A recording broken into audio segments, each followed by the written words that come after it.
자, 오늘 읽으신 하나님 말씀 창세기 5장 21절에서 24절 보겠습니다. 창세기 5장 21절에서 24절. 금방 찾으셨죠? 앞에 있으니까 다시 한번 다 함께 읽어보겠습니다. 에녹은 65세에 무드셀라를 낳았고 무드셀라를 낳은 후 300년을 하나님과 동행하며 자녀들을 낳았으며 그는 365세를 살았더라. 에녹이 하나님과 동행하더니 하나님께 그를 데려가심으로 세상에 있지 아니하였더라.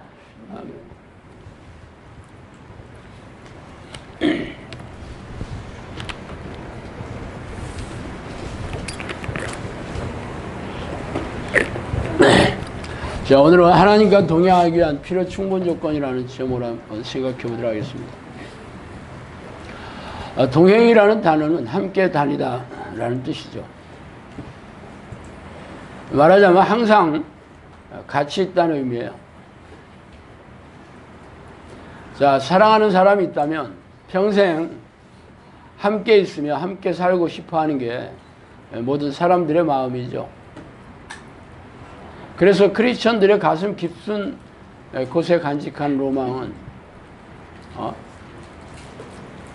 하나님과 함께 살면서 영원토록 동행하는 것일 겁니다. 하나님의 사랑을 받으며 영원토록 함께 한다면 최상의 행복을 누리는 삶이 될 것입니다. 그래서 오늘은 하나님과 동행하는 삶이 무엇인지 한번 생각해 보도록 하겠습니다. 자, 오늘 읽은 본문의 말씀처럼 이 에녹은 성경에서 가장 먼저 하나님과 동행했다고 언급한 사람이죠. 그가 어떻게 하나님을 기쁘시게 했는지에 대한 기록은 성경에 자세한 언급은 없어요. 그러나 하나님은 그가 이 땅에 사는 동안에도 같이 살고 싶어서 참지 못해서 살아있는 채로 산채로 하늘로 불러들이실 정도로 끔찍하게 사랑하신 건 분명해요. 자, 성경에는 에녹만 하나님과 동행하며 함께 살았던 건 아닙니다. 당대 의인이었다고 소개하는 노아도 하나님과 동행하였다고 소개하였고, 모세도 하나님과 함께하였으며 다윗과 사무엘이나 다니엘 등의 성경의 위인들도 하나님이 그와 평생을 함께하였다고 말하고 있습니다. 그리고 우리의 주인이신 예수님도 하나님께서 항상 자신과 함께 하였다고 밝히셨죠. 자, 그렇다면 하나님은 이런 성경의 위인들만 함께 동행하며 같이 계시기를 원하시겠습니까? 아니겠죠. 하나님은 당신이 사랑하는 백성들인 우리들과도 같이 동행하며 함께 계시기를 원할 겁니다.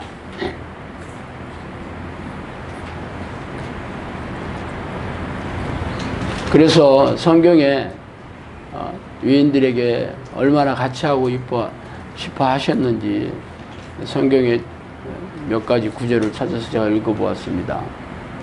먼저 야곱에게 말씀하신 말씀이 창세기 31장 3절에 있는데, 여호와께서 야곱에게 이르시되 내 조상의 땅 내 족속에게로 돌아가라. 내가 너와 함께 있으리라 하시니라. 여호수아에게 이렇게 말씀하셨어요. 내 평생에 너를 능히 대적할 자가 없으리니 내가 모세와 함께 있었던 것 같이 너와 함께 있을 것임이라. 내가 너를 떠나지 아니하며 버리지 아니하리니 라고 말씀하셨고, 사도행전에서는 바울에게 이렇게 말씀하셨어요. 밤에 주께서 환상 가운데 바울에게 말씀하시되 두려워하지 말며 침묵하지 말고 말하라. 내가 너와 함께 있으며 어떤 사람도 너를 대적하여 해롭게 할 자가 없을 것이니 이는 이 성 중에 내 백성이 많음이라 하시더라. 이 말씀처럼 하나님은 자신이 아끼는 자녀들과 늘 함께 하실 것을 약속하셨어요. 그러므로 야곱이나 여호수아, 바울에게 하나님이 함께 하실 것을 약속하셨다면 우리에게도 그 약속은 동일할 효력을 나타내실 거예요. 성령님께서 저희 부부에게 가장 많이 말씀해 주신 그 말씀이 바로 이 얘기예요. 내가 너와 너희 부부와 함께 하겠다. 그 얘기를 가장 많이 얘기해 주셨어요. 아마 수십 번 얘기해 줬을 거야. 그랬어요.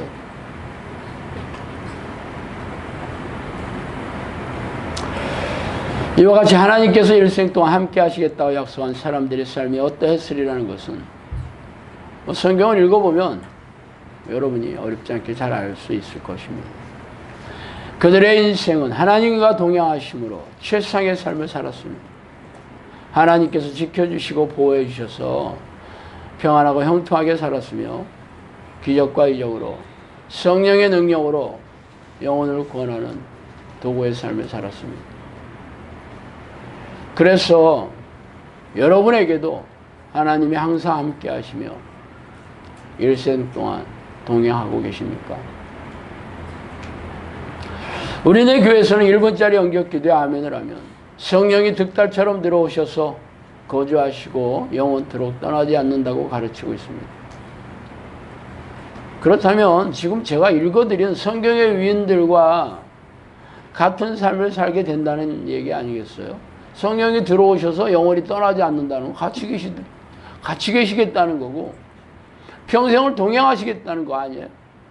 그래서 교회에 온 모든 사람들은 전부 그러한 삶을 살고 있다는 거예요. 그런데 문제는 우리네 교인 중에서 그 누가 위에서 소개한 성경의 위인처럼 살아가고 있습니까? 솔직히 말해서 세상 사람들과 진배 없잖아. 건조하고 냉랭한 영혼으로 무능하고 무기력하게 살면서 고단하고 팍팍한 인생을 살아가고 있죠. 인생의 짐 위에 신앙의 짐을 더 지고 비틀거리며 살아가고 있는 게 우리네 주변의 교인들이 마주한 삶의 모습들입니다. 아니, 전지전능한 하나님이 그 성령님께서 우리 안에 계시다면 이렇게 살아갈 수가 없지 않겠습니까? 지난한 삶의 문제가 해결되지 않으며 기도가 응답되지 않고 각종 정신질환과 고질병이 치유되지 않는데 무슨 성령이 안에 계셔서 동행하신다는 말이에요. 진짜 그렇다면 그 성령님은 늙고 노쇠하여서 허약하기 짝이 없거나 하루 종일 잠만 자는 그런 하나님이실 게 분명합니다. 그러므로 교회에서 말하는 이러한 구원론이나 성령론은 죄다 새빨간 거짓말입니다. 그래서 오늘은 하나님과 동행하기 위한 필수적인 필요 충분 조건에 대해서 말씀드리고 있습니다. 자, 먼저 하나님과 동행하려면 하나님을 만나야 되잖아요. 만나지 않는데 어떻게 동행하겠어요? 만나지 않았는데 어떻게 함께 있겠냐고. 그래서 쉬지 않는 기도의 습관을 들여서 하나님을 만나야 되죠. 그래서 제가 입만 열면 전가의 보도처럼 얘기하는 하나님을 만나기 위한 성경의 약속의 말씀 또 한번 읽어드릴게요. 신명기 4장 29절. 그러나 내가 거기서 내 하나님 여호와를 찾게 되리니 만일 마음을 다하고 뜻을 다하여 그를 찾으면 만나리라. 또 에레미야 29장 13절. 너희가 온 마음으로 나를 구하면 나를 찾을 것이요 나를 만나리라. 데살로니가 전서 5장 17절. 쉬지 않고 기도하라. 그것이 예수 그리스도 안에서 너희를 향하신 하나님의 뜻이니라. 하나님과 동행하려면 무조건 하나님을 만나야 되는 겁니다. 자, 만나는 조건은 지금 제가 말씀드렸죠. 마음을 다하고 뜻을 다하고 온 마음으로 쉬지 않고 나를 찾으면 만나주겠다, 그렇게 얘기했어요. 그런데 우리네 교회에서는 1분짜리 영적 기도에 아멘 하면 찾아오신대. 참 기가 막힌 일이지. 그럼 성경 말씀이 다 거짓말이라는 거야? 온 마음으로 전심으로 혹독하게 입에서 단내가 나도록 죽기 살기로 목숨을 다해서 찾으라고 했는데 어떻게 1분짜리 영적 기도에 아멘 하면 자동이라는 거야? 자판기야 성령님이.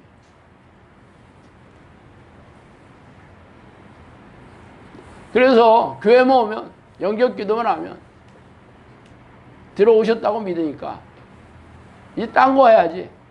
뭐 해야 돼? 아, 구원받고 천국에 들어가는 걸 기정사실화됐으니까 이 땅에서 잘 먹고 잘 살아야 될 거 아니야. 축복을 받아 성공하고 부유하고 럭셔리한 삶을 살아야 될 거 아니야. 그래서 뭐예요? 교회에서 시키는 각종 희생적인 신앙행위에 몰빵을 치고 있죠.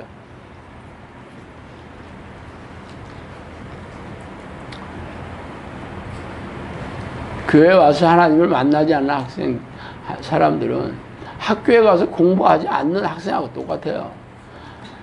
여러분도 잘 아시겠지만 학생이 학교에 간다고 다 공부하는 줄 아세요?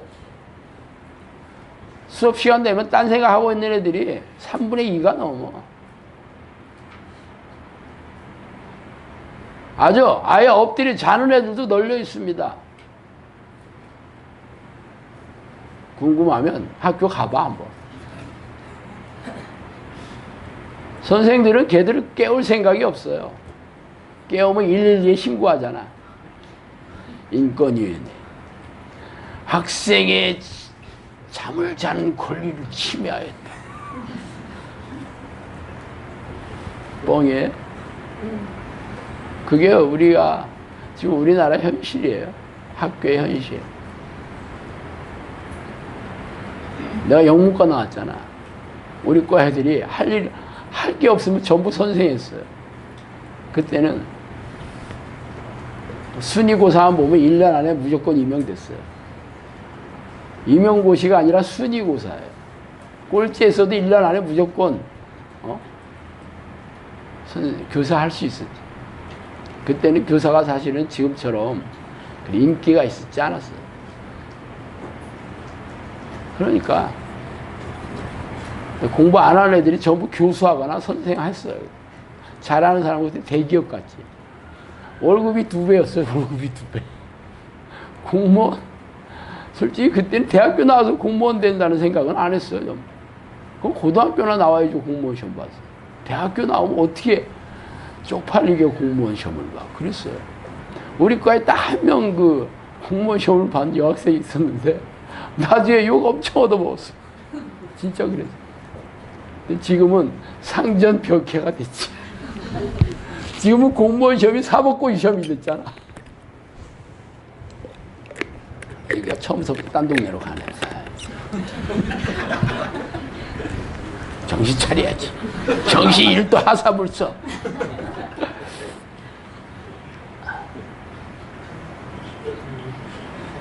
교회 오는 목적은 하나님을 만나는 거죠. 성령님이 여러분 인생을 뭐라 그랬어요? 너 인생이 무엇이냐? 나를 만나고 영생을 얻는 것이다 그랬죠. 너 인생의 목적이 무엇이냐? 기도하는 것이고 나를 섬기는 것이다. 너 인생의 목적이 무엇이냐? 하나님의 일을 하고 나를 섬기는 것이다. 너 인생의 목적이 무엇이냐? 자기를 부인하고 나를 섬기는 것이다. 여러분, 제가 지금 성령님께서 얘기해 주신 인생의 목적 중에서 교회에서 들어본 얘기들이 없어. 교회에서 뭐라고 그래? 하나님께 영광을 돌리는 거야. 맞아. 맞잖아. 근데 뭐 해야 되는데? 교회에서 시키는 대로 해야 됩니다. 예배에 성공해야 됩니다. 예배의 성공이 뭔가 봤더니 예배에 꼬박꼬박 참석하는 거야. 개근상 받는 거야, 한마디. 그리고 목사가 시키는 대로 11조를 잘 드리고 새벽기도 잘 참여하고 목장에 목장이래. 옛날에 구역이라고 그랬는데 하여튼 그런 거 하고 사람들 데려다 놔서 교회 앉히고 그게 하나님의 영광을 돌리는 거예요. 그럴 수 있어요. 그런데 문제는 하나님을 안 만나는 거야. 하나님을 안 만나고 각종 희생적인 종교행위, 종교주의자, 율법주의자가 되고 있어요. 그래서 사람들은 하나님을 부르는 기도를 할 생각도 없고 가르칠 생각도 없으니까 인생의 짐 위에 신앙의 짐을 덮고 비틀거리며 살다가 지옥에 던져지게 되는 거예요. 왜 하나님을 안 만나는가? 어떻게 해야 돼요? 하나님을 불러야 됩니다. 성경에 수도 없이 나와. 나를 찾아와라. 내 얼굴을 구해라. 그리고 이스라엘 백성들에게 선지자들이 뭐라고 했냐? 너희들은 나를 찾아오지 않았다. 나를 만나려 하지 않았다고 책망하고 있잖아요. 이 시대에도 똑같아요. 어떻게 해야 돼? 하나님을 죽기 살기로 불러야 돼요. 왜? 그게 하나님의 뜻이야. 피조물이 주인을 찾아오는 게 그게 하나님의 뜻이에요.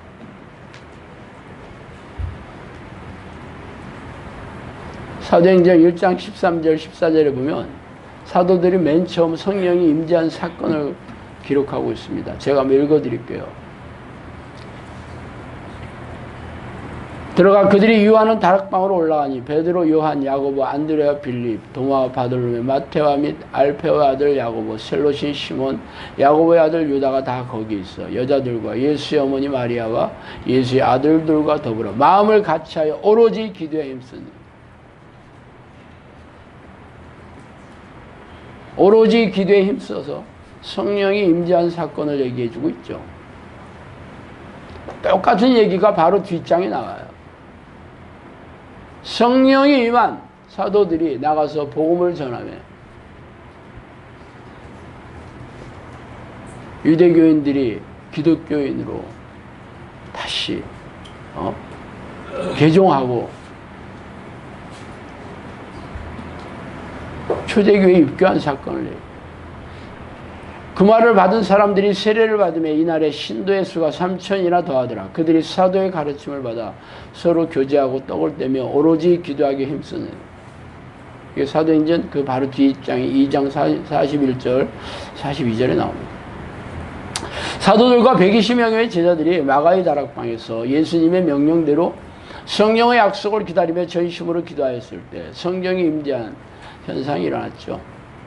근데 문제는 그들이 이미 예수님을 그리스도로 영접했던 사람들이라는 거예요. 이미 벌써 오래전에.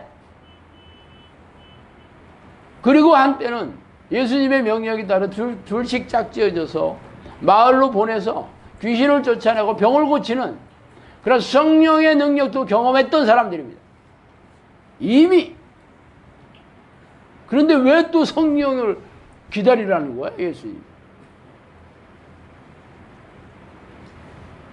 그들이 예수님을 그리스도로 고백도 하였고 한때는 예수님의 능력을 받아서 그런 성령의 능력도 맛보기는 하였지만 이례적인 사건에 불과했다는 거고 아직은 아니라는 거예요. 그래서 3년만 동안 예수님을 쫓아다녔던 사도들도 성령이 오셔야 비로소 사역을 할 수 있는 능력이 생겨났던 겁니다.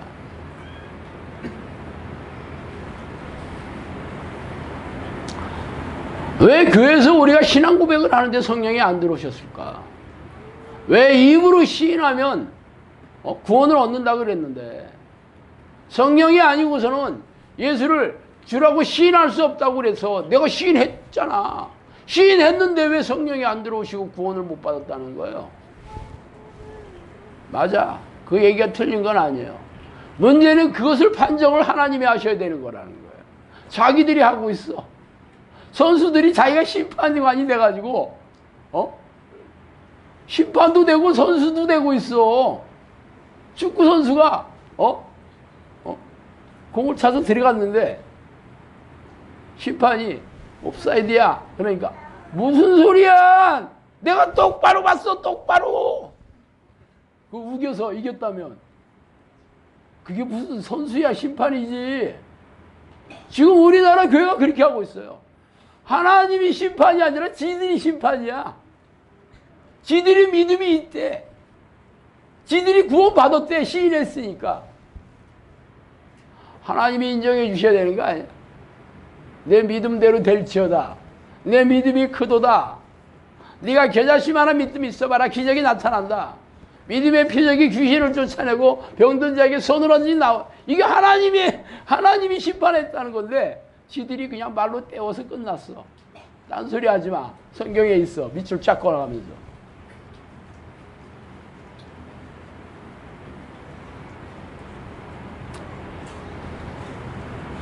이게 우리가 마주한 현실이에요. 성령님은 쉽게 들어오시는 분이 아니에요. 간절히 전심으로 혹독하게 찾는 자녀들에게만 찾아오셔요. 마가 요한의 다락방에서 얼만큼 기도했는지는 모르지만 많은 날이 못 되어 이렇게 얘기되어 있는데 몇 날이 못 되어 되어 있는데 원래 헬라어의 본문에는 많은 날이 못 되어요. 우 판타 헤메라예요. 우는 nothing이라는 말이고 판타는 many, 헤메라는 days라는 말이에요. 많은 날이 못 돼요. 그래서 내가 적어도 한 열흘은 걸리지 않았나 그렇게 얘기하는 거야. 이틀 가지고 3일 가지고 많은 날이라고는 안 했을 거 아니야. 그 하루 종일 기도했잖아. 거기서 직장 다닌 사람이 있어? 거기서 학교 간다고 한 사람이 있냐고. 하루에 몇 시간 했겠어? 15시간씩 열흘 하면 150시간이야. 한번 해보셔요. 150시간. 쉽게 왔어? 사도들한테도 적어도 120시간을 죽기 살기로 전심으로 기도했을 때 오셨어요. 그런데 어떻게 1분짜리 영접 기도해 오신다는 거야. 기가 막히죠. 그러니까 죽기 살기로 기도하셔야 돼. 하나님을 부르는 기도야. 성령이 오셨다고 계속 계신다고? 새빨간 거짓말이에요. 성령님이 그러셨어요. 이틀만 기도 안 해도 떠난다 그랬어요. 하나님은 우리가 하나님한테 관심 없는데 계속 계시겠냐고. 여러분이 하나님 입장이라고 생각해봐. 이미 변심했어. 관심도 없어. 전화도 없고 문자도 안 보내고 만나주지도 않아. 그렇다고 나를 만나주세요 벌벌 떨겠냐고 하나님이 여러분 앞에. 그럴 일 없겠죠. 여러분이 주인이 아니라니까. 지금 우리나라 교회는 그렇게 하는 게 원래도 없었고 이틀만 기도 안 하고 떠난다니까 나한테 막 뭐라 하고 그랬어요. 그럼 쉬지 말고 기도해라. 그것이 그리스도 예수 안에서 너희를 향하신 하나님의 뜻이라고 그래요. 쉬지 말고 기도하라는 게 뭐 일주일에 한 번 기도하는 거야? 한번 생각을 해보세요. 누구 말이면. 자, 두 번째는 죄를 회개하며 피 터지게 싸워야 됩니다. 기도만 열심히 해서 되는 게 아니라니까. 솔직히 여기 계신 분들은 아침에 1시간, 밤에 1시간, 낮에도 틈만 나면 기도하는 습관을 많이 들이셨잖아. 근데 왜 아직도 하나님 함께 하시는 증거가 없냐고. 왜 없는 줄 아세요? 기도는 열심히 해. 문제는 하나님이 하지 말라는 것을 계속 하고 있는 거예요. 그게 바로 죄죠. 죄라는 말은 헬라어로 하마르티아라는 말인데 화살이 관역에서 벗어났다는 뜻이에요. 우리가 알고 있는 죄라는 뜻이 아니에요. 하나님이 싫어하는 모든 것들이 전부 죄야. 말이나 행동이나 생각이나 성품 전부 죄예요. 이사야에 보면 죄가 하나님과 우리 사이를 가로막고 있다 그렇게 얘기하고 있어요. 하나님은 죄를 미워하시고 죄인을 가까이 하실 수 없는 거예요. 가까이 할 수 없다니까. 내가 백날 기도하면 뭐하겠어. 하나님이 싫어하는 거라면 하나님이 오실 수가 없어. 그러나 우리네 교회는 1분짜리 영접 기도로 이미 구원을 받았으니까 죄에 대한 가르침을 듣기 싫어하고 그런 설교를 하는 목사를 교회에서 내어 쫓기 일쑤입니다. 듣기 싫어. 이미 구원 받았는데 죄가 뭐 자꾸 싫어하는 얘기를 해. 잔소리 그만해. 그 대신 덕담이나 해. 나한테 칭찬이나 해. 그게 무슨 교인들이야, 그게. 지가 하나님이지 무슨 교인이야.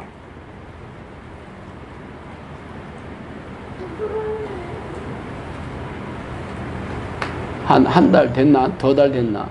여기에 음성에서 온 목사님이 한 분 계셨어요.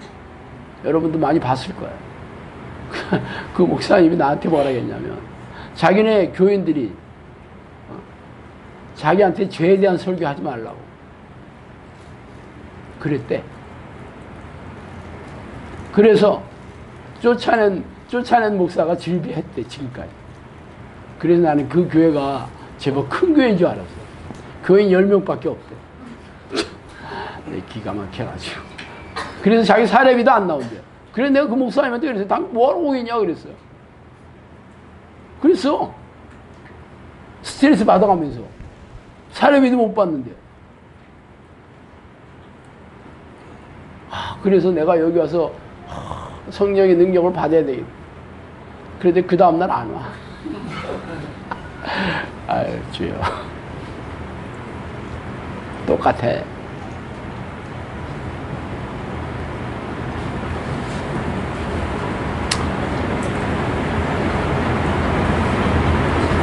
교회에서는 예수님이 십자가의 보혈을 흘려주셔서 죄와 싸워 이기셨다고. 맞아.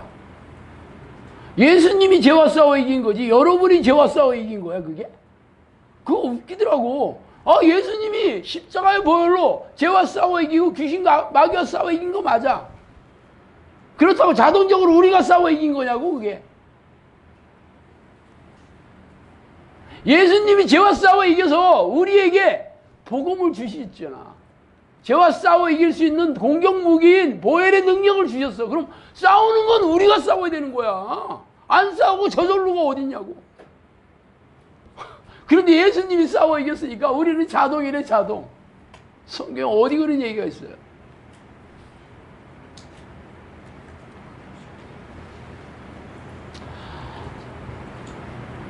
예수님이 죄와 싸워 이기셨지만 우리가 해야 될 싸움까지 대신해 주신 건 아닙니다.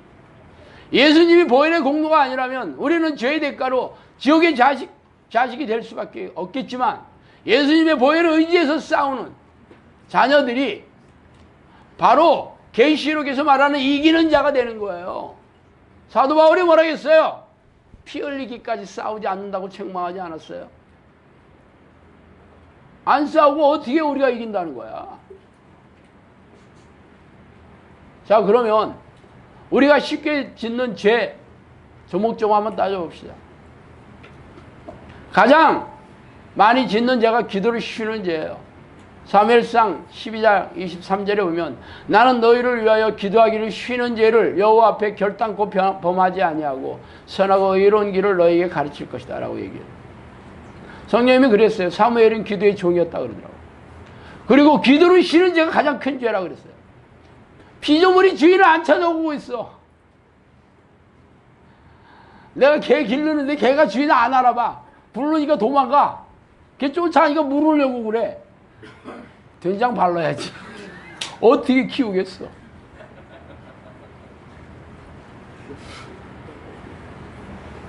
근데 우리나라 교회에서 하나님을 찾고 부르고 찾아오는 사람 몇이나 돼? 가장 큰 죄죠. 그리고 기도라는 게 하나님을 부르는 게 기도가 아니고 자신들의 탐욕을 채우는 목록을 나열하는 게 기도래. 기가 막히죠. 하나님이 원하시는 기도는 자신을 찾고 부르고 찬양하고 감사하고 회개하는 거예요. 간구도 하나님의 뜻에 합당한 것을 구하는 게 간구예요. 그런데 어떻게 입만 열면 맨날 자기 성공하게 해주세요, 부자가 되게 해주세요, 뭐 병 낫게 해주세요, 뭐 자녀 잘 되게 해주세요. 가증스럽게 짝이 없지. 하나님을 알라딘 램프에 나오는 요정으로 알아. 야, 내 문제 좀 해결해줘. 뭐 조폭 해결사인 줄 알아. 짜장면집 웨이터인 줄 안다고. 하나님을 하나님을 경멸하고 멸시하는 자들을 하나님께서 얼마나 가증스럽게 얘기했어.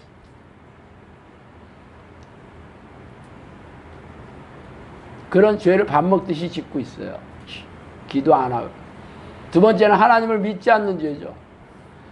이게 아주 기가 막혀요. 우리는 하나님을 믿었다는 거야. 예수님을 그리스도로 믿었다는 거야. 그러니까 내가 교회 다닌 거 있지 않냐? 11조도 냈지 않냐? 믿었대. 내가 믿었어. 은혜도 받았고 응답도 받았대. 맞아.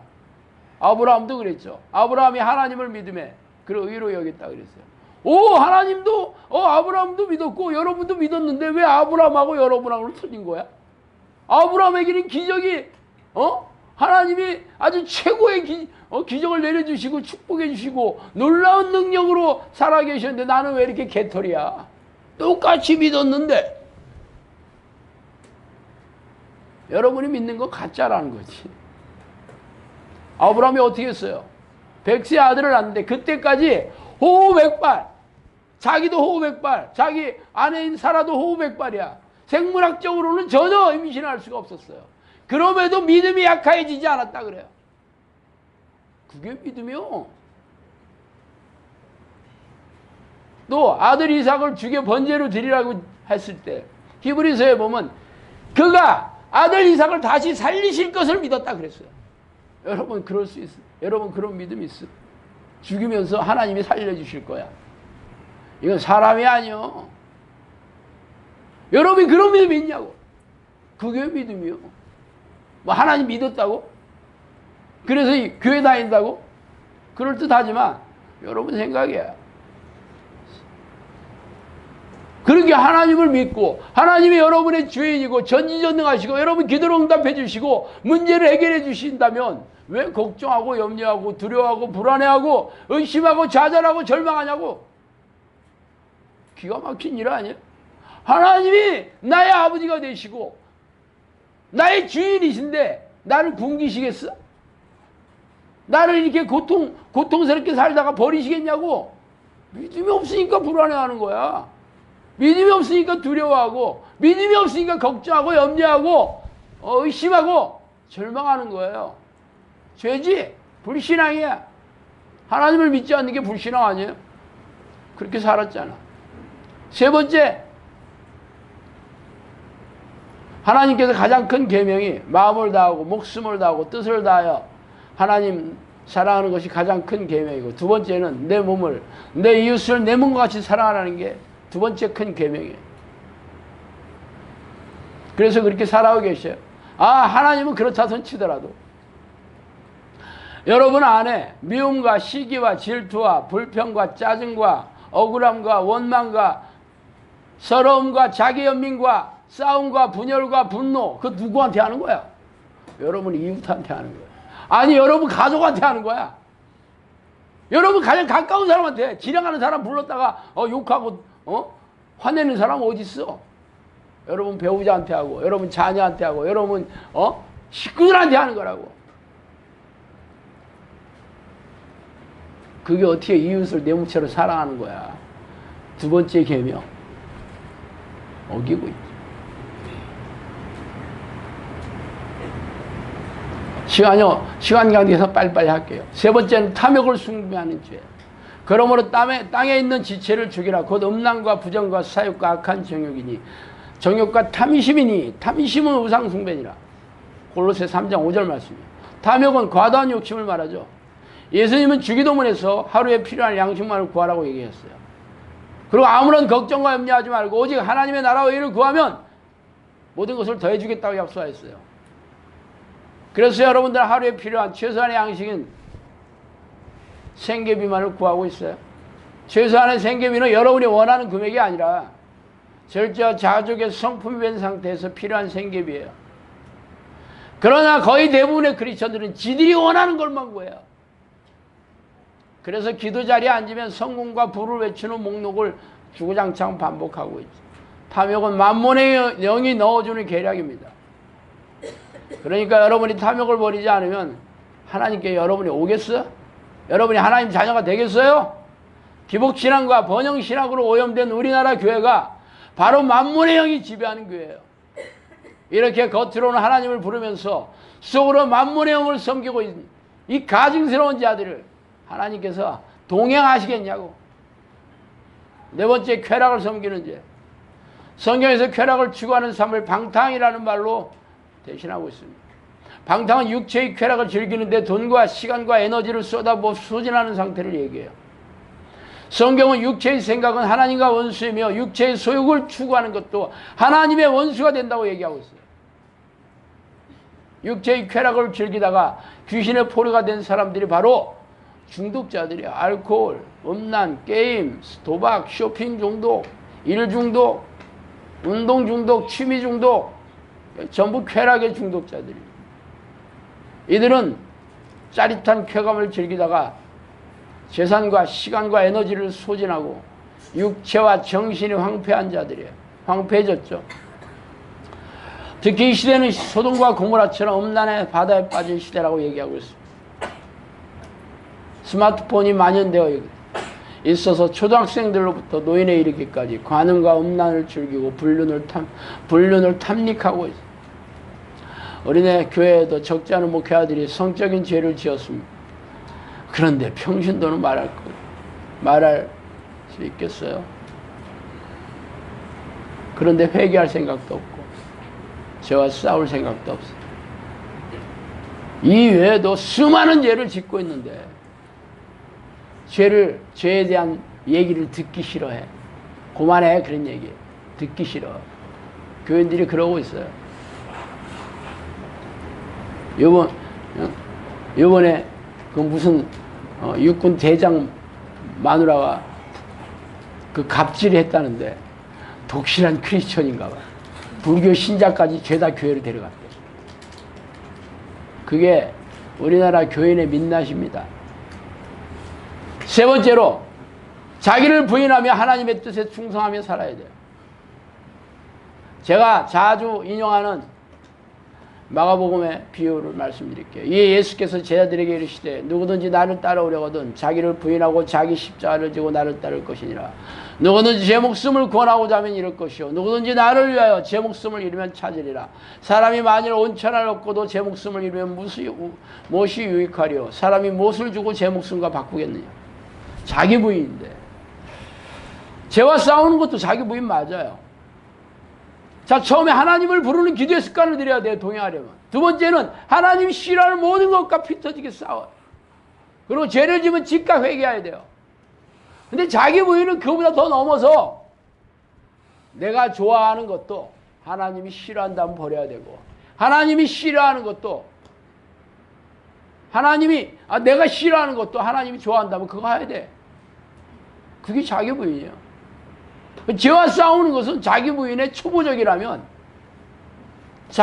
자기 부인의 완성은 하나님이 좋아하신다면 나는 하고 싶지 않더라도 그거 해야 되는 거예요. 그런데 교회에서 자기 부인을 가르치겠어. 듣기 싫어하잖아. 제자의 자격에서 맨 처음에 나오는 게 자기 부인이에요. 자기 부인이라는 헬라어는 아파르네사스라는 헤아톤이라는 말인데 Let him deny himself라는 말이에요. 자기를 거절한다는 뜻이에요. 나는 죽었다라는 거예요. 나는 시체다라는 거예요. 그래서 사도 바울이 내가 그리스도와 함께 십자가에 못 박혀서 이제부터 내가 사는 것이 아니고 내 안에 계신 그리스도께서 사시는 것이다 그랬잖아요. 그래서 날마다 나는 죽노라 그렇게 고백한 거예요. 나는 시체야. 나는 내가 싫어하는 것도 모르고 내가 좋아하는 것도 모르고 나는 느낌도 없고 감정도 없고 생각도 없고 나는 죽었어요. 내가 살았다고 얘기할 수 있는 유일한 근거는 하나님이 원하시는 걸 내가 하는 거고 하나님이 기뻐하시는 걸 내가 기뻐하는 거고 하나님이 싫어하는 걸 내가 싫어하는 거고 하나님이 미워하는 것을 내가 미워하는 거예요. 나는 죽었어요. 그게 자기 부인. 그런데 이런 설교를 교회에서 별로 들어볼 수도 없고 설령 성경 구절을 찍찍 그어가며 읽는다 하더라도 실제로 어떻게 살아야 자기 부인의 삶을 사는지 가르쳐주는 목회자도 없고 그걸 배우려는 제자들도 없어. 자기 부인은 거북이 등껍질을 떼어내는 거예요. 거북이 등껍질은 피부예요. 피부. 손톱하고 똑같아요. 떼어내면 거북이 죽는 거예요. 여러분이 죽어야 되는 거야. 자기 부인. 죽는 게 쉬워? 죽는 게 고통스럽잖아요. 그 고통을 견디지 않고 어떻게 자기 부인을 하겠어? 그거 할 생각은 없지. 그냥 교회 와서 예배 드리면서 지폐나 몇 장 던지고 그냥 자기가 할 수 있는 것만 하면 뭐 구원받았다 그러고 세상에서 축복 받는다 그러니까 아주 세뇌돼 가지고 여러분 구원받았습니다. 그러니까 좋아서 입만 크게 벌려서 먼지만 잔뜩 들어가고 있지. 실제적으로 평일에 세상에 나가서 크리스천들이 세상 사람과 구별되질 않아. 예배의 삶이 뭔지 아세요? 예배라는 것은 제사라는 라트레이라를 번역한 거예요. 살아있는 제물이 되어 하나님이 기뻐하시는 제물의 삶을 사는 게 제사. 그게 바로 예배 라트레이라는 말을 번역해서 예배라고 번역한 거예요. 평상시에 말씀과 기도로 하나님을 예배하는 삶이 교회 와서도 예배를 드릴 때 예배가 되는 거야. 평상시에 하나님을 잊어먹고 사는 사람이 주일날 성경책 끼고 와서 예배 의식에 참석했다고 그게 무슨 예배가 되겠어. 가증스럽기 짝이 없죠. 위선자. 그렇게 살아가고 있어요, 우리나라 크리스천들이. 그래서 세상에 나가면 구별이 안 돼, 세상 사람하고. 그래서 기독교를 개독교라고 하고 목사를 먹사라고 그러잖아. 어떤 사람이 저한테 메일을 보냈는데 제목이 신상내 먹사라고 써놨어. 할렐루야. 어떻게 알았지?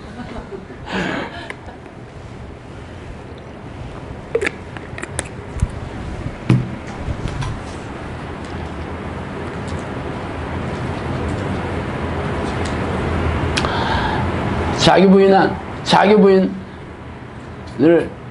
단적으로 비유한 묘사, 누가복음 17장 5절에 10절 말씀 읽어드릴게요. 사도들이 주께 여짜오되 우리에게 믿음을 더하소서 하니 주께서 이르시되 너희에게 겨자씨 하나 할 만한 믿음이 있었더라면 이 뽕나무대로 뿌리가 뽑혀 바다에 심기하라 하였을 것이요 그것이 너희에게 순종하였으리라. 너희 중 누구에게 밭을 갈거나 양을 치거나 한 종이 있어 밭에서 돌아오면 그대로 곧 와 앉아서 먹으라 할 자가 있느냐.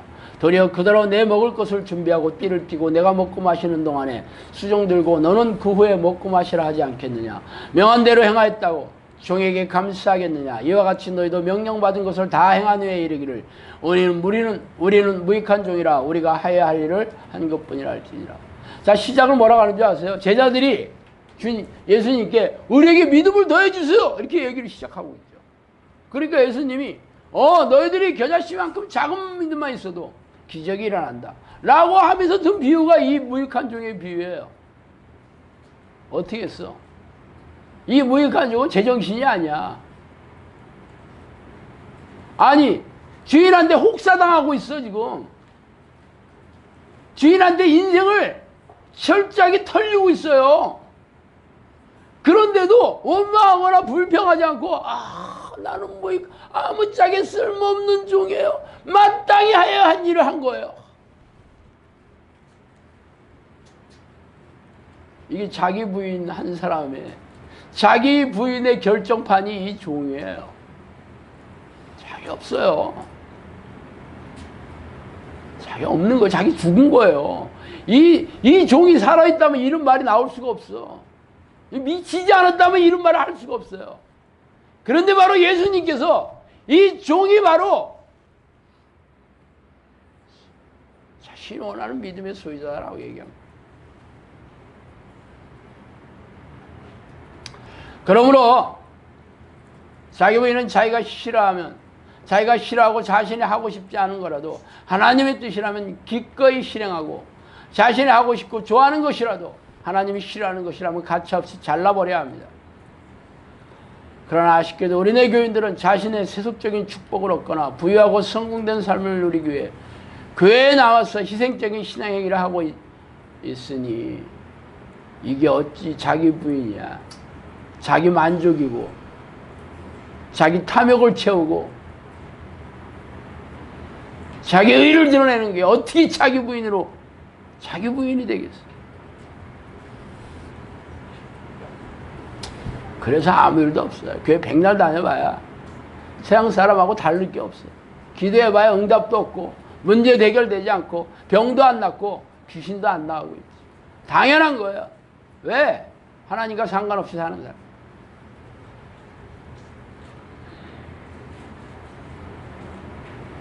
자기 부인이 없다면 천국 없습니다. 제자의 첫 번째 조건이 자기 부인이에요. 제자가 안 됐는데 어떻게 천국에 간다고 예수님이 얘기했어요. 제자가 안 된다면 망대를 짓다가 마른 사람 혹은 10,000명의 병사를 데리고 20,000명의 적과 싸우려고 했던 사람, 그 왕이라고 그랬어요. 사람들이 비웃는다 그랬어요. 제자가 안 될 것 같으면 신앙생활 시작도 하지 말라고 그래요. 사람들이 비웃고 아무 일도 아니라는 거죠. 시작도 하지 마라. 근데 그 첫 번째 조건이 자기 부인이에요. 천국에 들어가는 일이 쉽겠어요? 자기 힘으로 안 돼요. 이거 불가능한 일이에요. 천국에 들어가는 거는. 여러분이 하나님 앞에 매달려서 하나님 나를 불쌍히 여겨주세요. 나를 버리지 말아주세요. 하나님 나를 찾아와 주시고 떠나지 말아주세요. 쉬지 않고 하나님을 부르는 애통하는 마음이 없다면 절대 천국 꿈도 꾸지 마셔요. 성경에 그렇게 얘기하고 있어요. 사람들이 목사들이 하는 얘기만 듣고 성경을 읽지 않으니까 이런 얘기가 있는지도 몰라. 제가 이렇게 칼럼 쓰고 얘기하면 그 성경이 있었어요. 그렇게 얘기하더라고. 여러분 들었죠? 하셔요.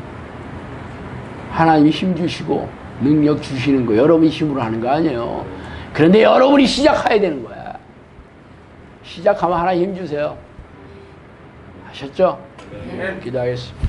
하나님 아버지 감사와 찬송과 영광과 존귀를 돌립니다. 하나님, 우리도 하나님과 평생 동행하며 하나님과 일생을 영원히 같이 살기를 원합니다. 하나님, 우리가 쉬지 않는 기도의 습관을 들이고 하나님이 싫어하는 죄와 피 터지게 싸워 이기고 자기 부인의 능력을 우리에게 허락하여 주시옵소서.